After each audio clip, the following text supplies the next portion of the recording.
رأس جميع الفضائيات جابت الخطاب بنفسه، يبقى هذا يمثل كذب وافتراء على الشعب.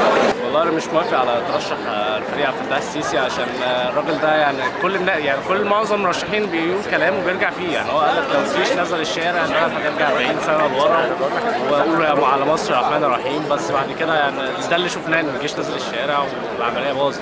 الفكره ان هو انا رافض المبدا نفسه، زي ما الاخوان طلعوا ان هم مش هيترشحوا، يبقى احنا ملتزمين بالمبدا، ولما رفضناهم ان هم يترشحوا.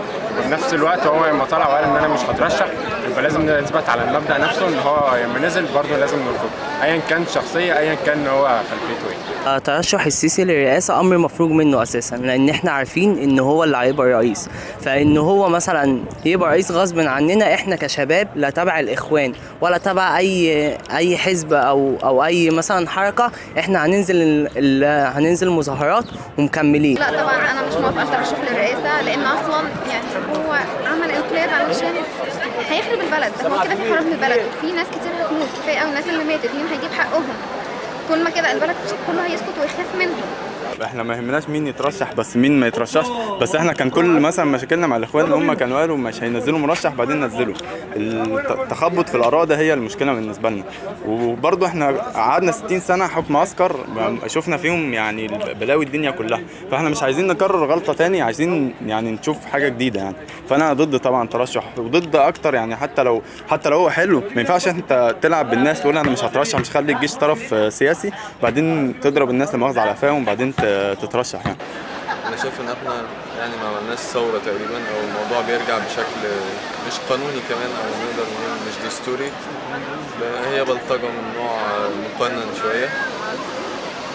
محتاجين ان احنا يعني نعيد حساباتنا، الناس اللي نزلت في 25 يناير تعيد حساباتها تاني. يا ترى احنا دي الاهداف اللي كنا عايزينها، ان الجيش يرجع تاني هو الحاكم للبلد. كذلك الطريقة اللي طلع بيها، هو المفروض ان هو راجل عسكري يعني ملوش صفة ان هو يطلع في التلفزيون، دي موارد دولة وفلوس وكده، يتكلم بصفة ايه ان هو مرشح او هيرشح نفسه. تنازله عن البدلة العسكرية، حاسس ان هو يعني بيعمل حاجة كبيرة قوي للبلد يعني. ولكن انا شايف ملوش لازمة اساسا ان هو يكون رئيس جمهورية. والله مش هينفع ما ينفعش يمسك مثلا، عشان هو اساسا في الاول خالص قال له هو مش هيمسك، فهو لو مسك يبقى انقلاب. لا ما ينفعش.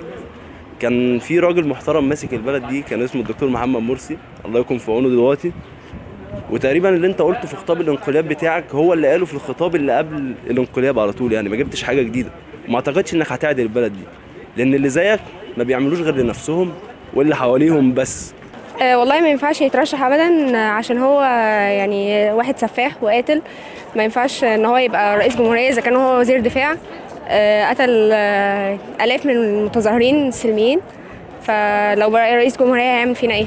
انا شايف والله العبره في النهايه، ونشوف هو كده كده كسب خلاص، كلنا عارفين ان هو كسبان، بس هنشوف هيعمل ايه. وانا خايف عليه ان زي ما حصل مع مرسي يحصل معاه، علشان ايه؟ من الشعب نفسه مش من حد تاني، لان الشعب طبعا الشعب المصري معروف انه قلاب على اي حد مهما كان، بيحبه دلوقتي بيحبه بعدين هتلاقي نفسه.